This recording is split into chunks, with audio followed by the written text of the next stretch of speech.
यही वो सवालात हैं जिनके जवाब जानने के लिए हम इंसान मुसलसल जुस्तजू कर रहे हैं और अभी तक अरबों डॉलर भी खर्च कर चुके हैं। स्पेस में मौजूद दूसरे प्लैनेट्स के अंदर जिंदगी पाई जाती है कि नहीं? अगर पाई जाती है तो आखिर वो एलियंस दिखते कैसे हैं और कैसे अपनी जिंदगी गुजारते हैं? ये जानने के लिए नासा ने सबसे पहले चांद पर जाने का फैसला किया, क्योंकि चांद ही वो वाहिद सैयारा था जो अर्थ के सबसे ज्यादा करीब था। 3,84,000 किलोमीटर दूर अर्थ के गिर्द गोल चक्कर लगाने वाले चांद की तरफ 1968 में पहली बार एक स्पेस क्राफ्ट भेजा गया। इस स्पेस क्राफ्ट का नाम था अपोलो 8 और इसका मिशन था कि इसको चांद का एक ऑर्बिट करके वापस आना है। अपोलो 8 में 3 एस्ट्रोनॉट्स भी मौजूद थे जिनको चांद के करीब पहुंचने में पूरे 68 आवर्स लग गए थे। चांद के गिर्द चक्कर लगाने के दौरान इनको कोई अजीब चीज तो नहीं दिखी, लेकिन ये तीनों एस्ट्रोनॉट्स वो पहले इंसान थे जिन्होंने अर्थ राइज देखा था। यानी जैसे हम सनसेट और सनराइज देखते हैं, वैसे ही इन्होंने अर्थ राइज देखा था और इस हसीन मंजर की फोटो भी पहली बार ही अपोलो 8 से ली गई थी। इस मिशन के अगले ही साल यानी जुलाई 1969 में नासा का स्पेस क्राफ्ट अपोलो 11 पहली बार चांद पे लैंड हुआ था और कमांडर नील आर्मस्ट्रॉन्ग वो पहला शख्स था जिसने चांद पर कदम रखा था। ऑल्ड्रिन और नील आर्मस्ट्रॉन्ग ने चांद पर 2 घंटे 15 मिनट तक मून वॉक की और वहां की मिट्टी के सैंपल्स लेकर वापस अर्थ की तरफ रवाना हुए। नासा का कहना है कि क्योंकि चांद पर ना ही हवा चलती है और ना ही वहां ऑक्सीजन है, इसी वजह से आज भी वहां एस्ट्रोनॉट्स के जूतों के निशानात मौजूद हैं। नासा के मून मिशन के दौरान तो किसी को भी एलियन नजर नहीं आए, लेकिन चांद के गिर्द घूमने वाली सैटेलाइट जो मुसलसल हमें चांद की फोटोज भेजती है, उसमें काफी कुछ देखा जा चुका है। एलियन रिसर्चर स्कॉट सी वेरिंग का मानना है कि नासा की तरफ से पब्लिश की जाने वाली चांद की फोटोज में ऐसे कई स्पॉट्स देखे गए हैं जहां अंडरग्राउंड एलियंस के होने का खदशा है। उन्होंने नासा की तरफ से पब्लिश की जाने वाली फोटोज में चांद पर एक ऐसे स्पॉट की निशानदेही की जिसमें एक अजीबो गरीब किस्म की बिल्डिंग नजर आ रही थी। स्कॉट का मानना है कि ये चीज चांद पर दिखने वाली बाकी तमाम चीजों से काफी ज्यादा मुख्तलिफ है और ये किसी भी तरह से नॉर्मल नहीं लगती। जब स्कॉट ने अपनी ये रिसर्च पब्लिश की तो उसके बाद जो हुआ वो यकीन करना मुश्किल था। चंद ही दिनों के बाद जब नासा ने चांद की फोटोज अपडेट की तो वो बिल्डिंग नुमा चीज वहां से गायब हो चुकी थी। स्कॉट का मानना है कि अगर चांद पे किसी भी किस्म की एक्टिविटी नहीं हो रही तो फिर ये बिल्डिंग नुमा चीज यहाँ से गायब कैसे हो गई। या तो नासा ने उस स्पॉट को एडिट करके छुपा दिया है या फिर वाकई चांद पर कोई ना कोई एलियन एक्टिविटी हो रही है।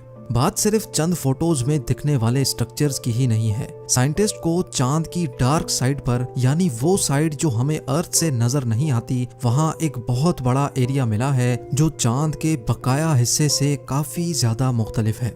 देखने में तो ये एरिया सिर्फ डिफरेंट ही लग रहा था, लेकिन तहकीक के बाद जो मालूम पड़ा वो और भी ज्यादा हैरत अंगेज था। साइंटिस्ट का मानना है कि चांद का ये हिस्सा 43,000 स्क्वायर किलोमीटर जितना बड़ा है और ये उस मिट्टी से नहीं बना हुआ जो नील आर्मस्ट्रॉन्ग लेकर आया था, बल्कि ये एक मेटल से बना हुआ है। साइंसदानों का तो मानना है कि करीब 400 अरब साल पहले कोई बहुत ही बड़ा एस्ट्रॉइड चांद से टकराया था, जिसकी वजह से ये मेटल चांद पर ही रह गया है। लेकिन कई रिसर्चर्स इस बात को नहीं मानते, क्योंकि अगर इतना बड़ा एस्ट्रॉइड चांद से टकराता तो चांद 2 टुकड़ों में टूट चुका होता।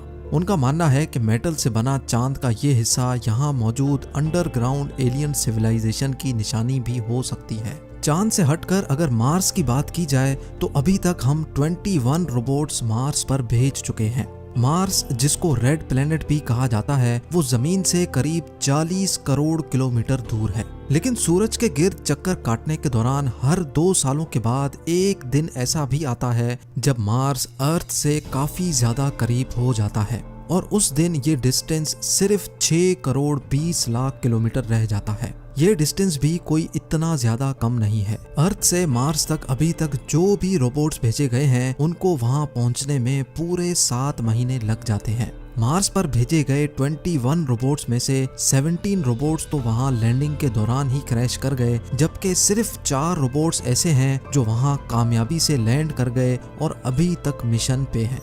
इन रोबोट्स ने अभी तक हमें मार्स की जितनी भी तस्वीरें भेजी हैं, इनमें बहुत सारे स्ट्रेंज ऑब्जेक्ट्स देखे गए हैं। एलियन रिसर्चर स्कॉट सी वेरिंग का कहना है कि मार्स से हमें ऐसी इंफॉर्मेशन मिल चुकी है जिसके बाद ये कहना गलत नहीं होगा कि मार्स पर भी जिंदगी पाई जाती है। उनका कहना था कि उनको मार्स की फोटोज में छोटे पिरामिड्स भी दिखे हैं, यानी पिरामिड्स जिन्होंने अर्थ पर ही एक बहुत बड़ी मिस्ट्री खड़ी कर रखी है। ऐसे ही छोटे साइज के पिरामिड मार्स पर भी देखे गए हैं। मार्स पर मौजूद क्यूरियोसिटी रोवर की एक फोटो में बहुत सारे पत्थर देखे जा सकते हैं, लेकिन इन पत्थरों में एक पत्थर सबसे अलग दिखता है जिसकी शक्ल बिल्कुल पिरामिड जैसी है। ऐसा मालूम होता है कि किसी ने खास तौर पे ये छोटा पिरामिड यहाँ बनाया है, लेकिन आखिर किसने?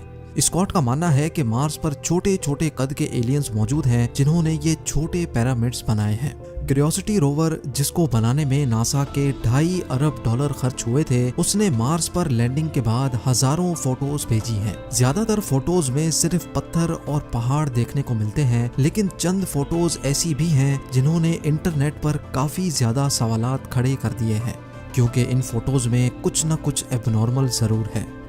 इन फोटोज